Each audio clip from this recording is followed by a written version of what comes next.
in Osama City. You're watching One TV News Channel. One TV News Channel. Serving you with information, news, sports, and public affairs.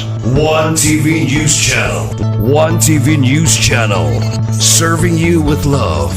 Ang telebisyong pangmasa. One TV News Channel. One TV News Channel.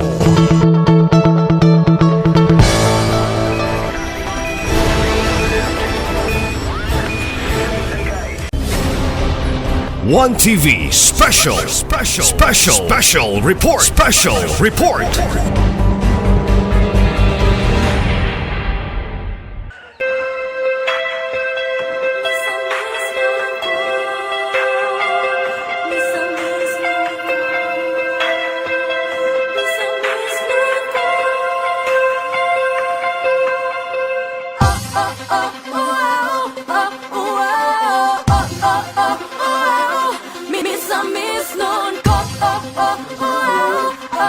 Morning!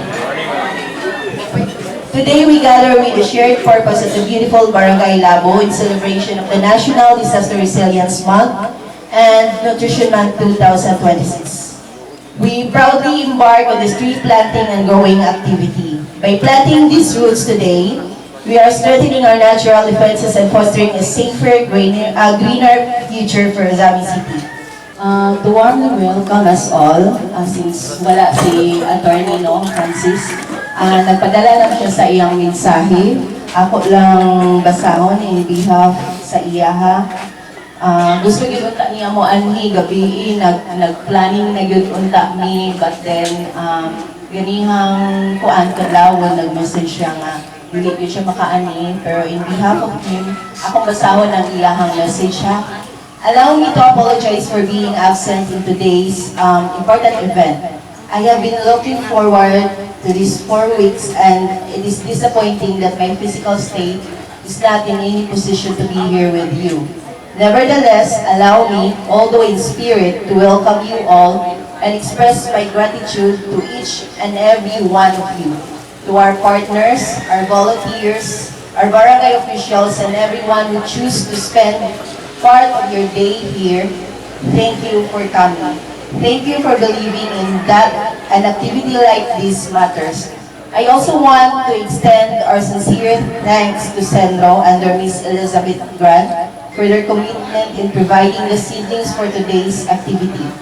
Without their support, this morning would not have been possible. Thank you for giving the next generation of Zami Stones a gift they may not appreciate, but is there for them regardless. They may not remember this morning, they may never know whose hands planted the tree that gives them shade or cleans the air they breathe. But we do not plant to be remembered or to be thanked. We plant because we know this is the best thing we can do for our children. They say the most ideal time to plant a tree was 10 years ago.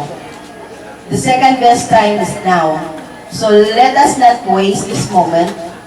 Let every seedling we place today be a small promise that Zami City will be greener, cooler, and more alive for the ones who come after us.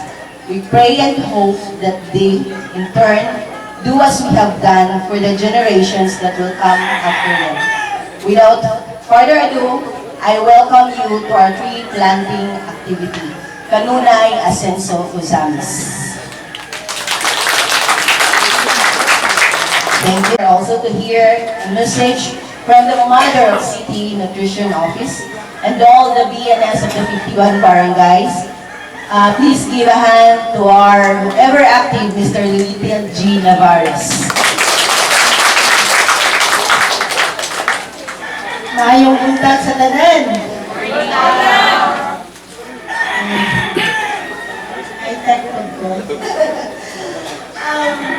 Okay, today, we are not just here to plant.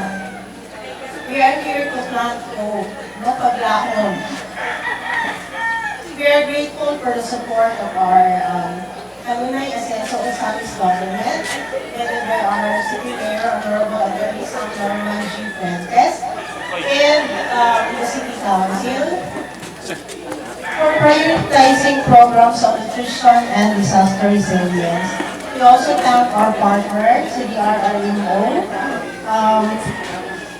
headed by Attorney Francisco Colita III, DNR Sendro, our representative ng Fruit Trees, atong mga BNS, mga empleyado sa City Nutrition Office, sa Osamis City Complementary Food Production Facility, atong mga kauban sa serbisyo sa gobyerno, Bureau of Fire Protection, PNP, nakita ko Red Cross, ug iban pa na naadin karon. Mga walang gutong beneficiaries po ning suporta sa ato ang activity karon nga buntag. Without you, dili ni mahimong posible kani atong activity karon. So our BNS will plant fruit-bearing seedlings because we believe that sapat na pagkain ay karapatan ng bawat pamilya.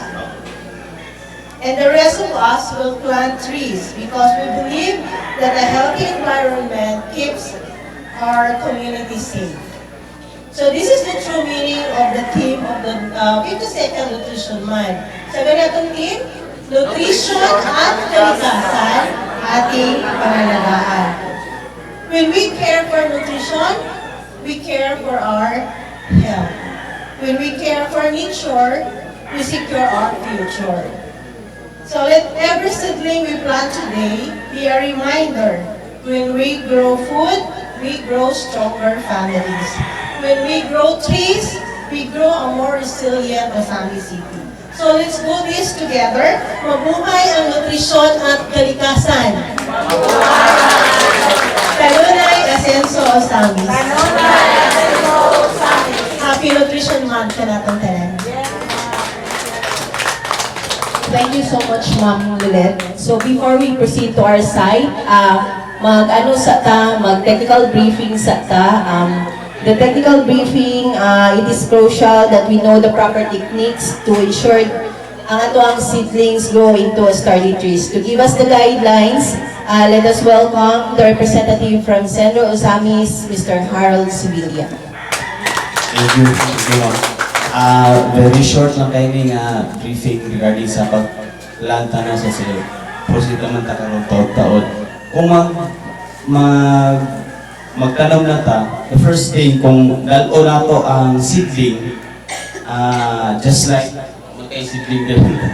Just like kining ako ang gihawiran karon, imagine kung seedling ni siya, i-prevent na to maggulitan ang seed. So, kung imagine na to, naadari ang iyang root na naka-compact pa ang yuta, so, might as well nga ato siyang support pugnan. Not to the extent nga ato siyang diba kay ma-approach siya. Ang tendency na is mga hulog ang yuta instead nga. So, disturb na kayo siya. Sa pagkaroon, disturb na ang seedling kay travel na siya sa dulong sa ato ang kanon. So, atong i-avoid na hawiran yung stem, ma-approach siya dahil ang iyang dahon, ma-tampag yun. So, lesser pagit ang possibility nga mutubo siya ng tanong. So number one, ito siya atong i-handle properly nga dili pa-approach mga tangka ang yuta. And then, ikaduha, pag-approach sa planting area, see to it nga na siya yung whole daan. I guess na yung whole dito gipang-andal siguro kanang para i-ana na lang siya. So, kung nahimo, naka-level yun siya kung unsa ang level sa yuta sa iyang road.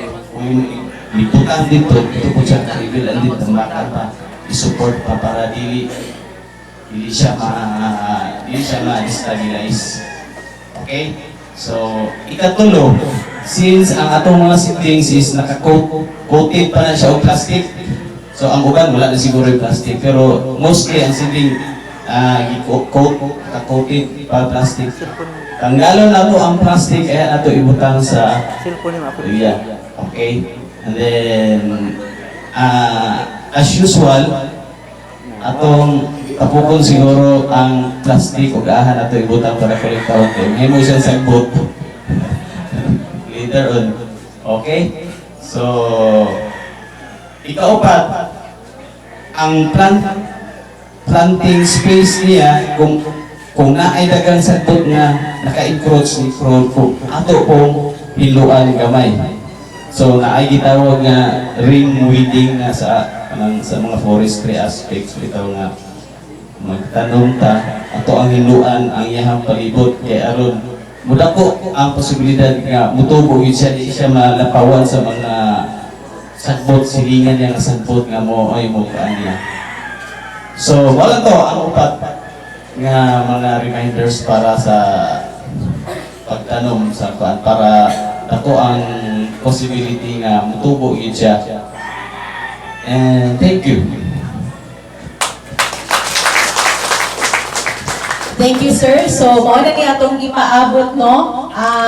Gamay lang na instruction, CNO will be gathering or collecting the fruit-bearing seedlings nga inyong itanong sa inyong respective barangays. So, naa dito sa katong orange na truck na to, na I will distribute from CDR mo. And then, the rest of the CDRMC members also proceed ta dito sa tong orange na truck kay atong paon ang ato ang mga tagsa-tagsa ka seedlings. Okay? And then the lead car will be the CDRMO nga white nga rescue vehicle mao'y moadto dito sa site. Again, I would like to remind ang first group diri sa right side pagsulod nato, then the rest will be the left side na dayon. So, i-gather na ang inyong mga planting tools. Kaya katong wala naka-attendance, kindly fill up the attendance, please. Okay, so ready na? Okay. Ready na? Ready na? Aha. Okay, so once again, good morning and maayong buntag.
Okay, si Ma'am Jeremy Pasco atong konsultan sa CDRR mo.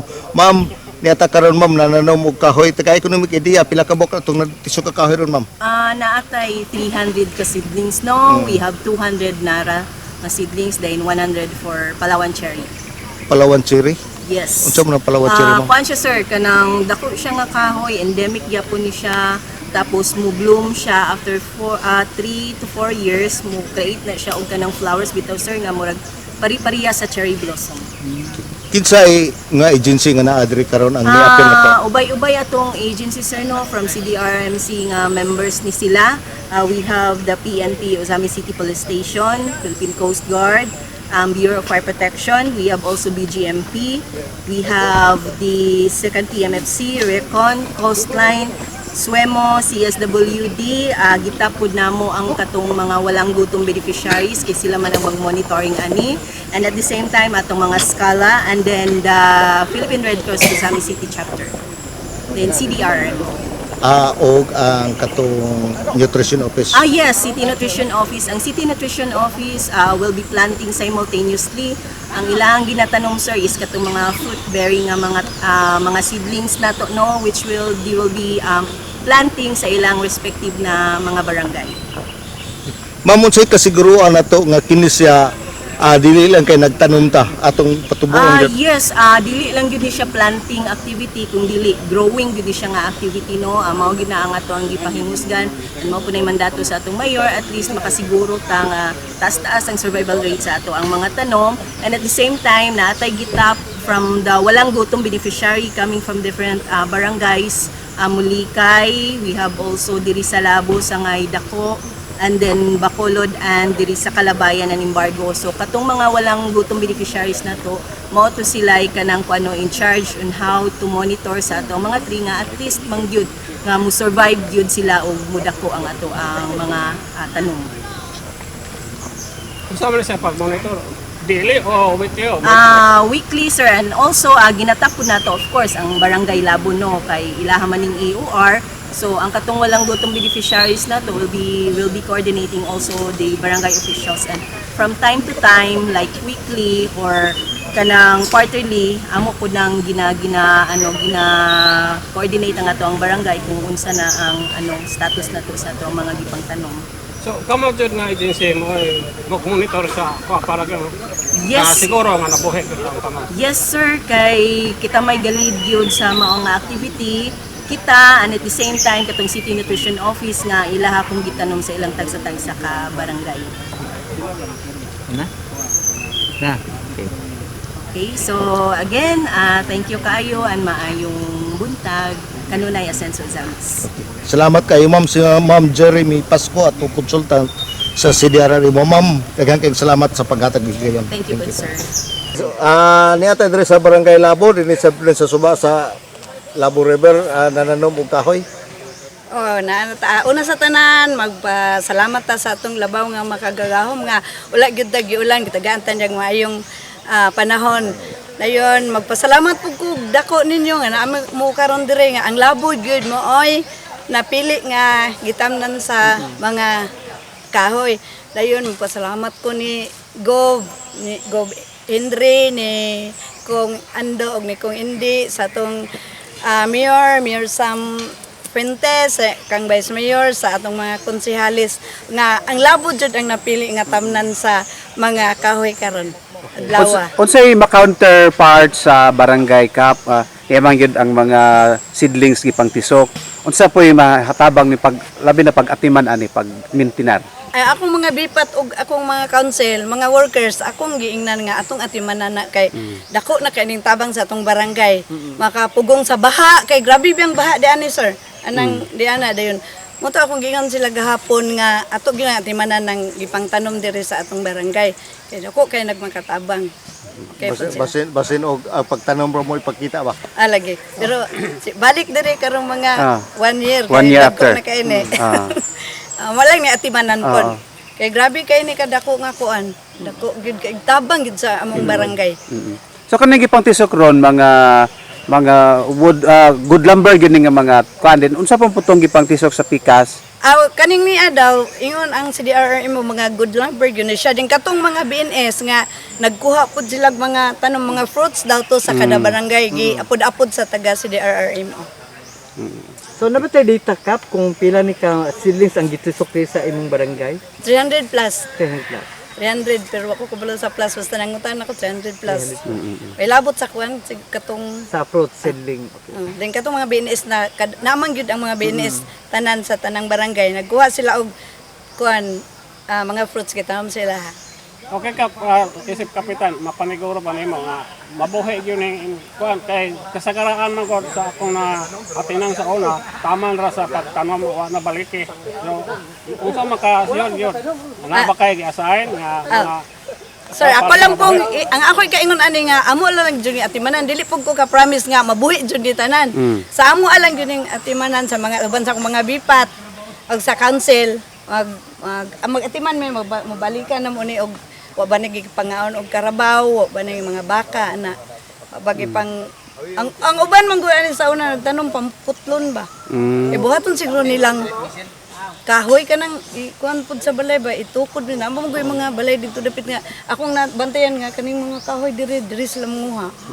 so wala bay kuan sa barangay ara nga kuan na mga tawana kuan kay dili hinagawa man na sa mga katawa, then unaon ra, putlon ra kuan di mananghid. Karon sa akong kuan karon administrasyon ako yung paninghaon nga sa masumpoy ilang inaanak nga mga buhat ba nga diri lang sa kuan sa diri aning mga kahoy diri sila manguha sa akong kuan karon paninghaon jud ako nga sumpo na ilang kuan ibang buhat. Okay. Dong sa pa tong imong concern sa katong sa to sa footbridge. Adi, gusto ng kapitan nga dito ra ta. Dito ra? Dito ra aron makita ang bridge ba. Kapi. Papunar ba Kap, kayo? dili lang sa takutob ani dahil mobalhin taon niya dito sa imuhang tulay ha. Okay. Salamat kayo ka. niyo Salamat tanan. kayo. Thank you kayo. Okay.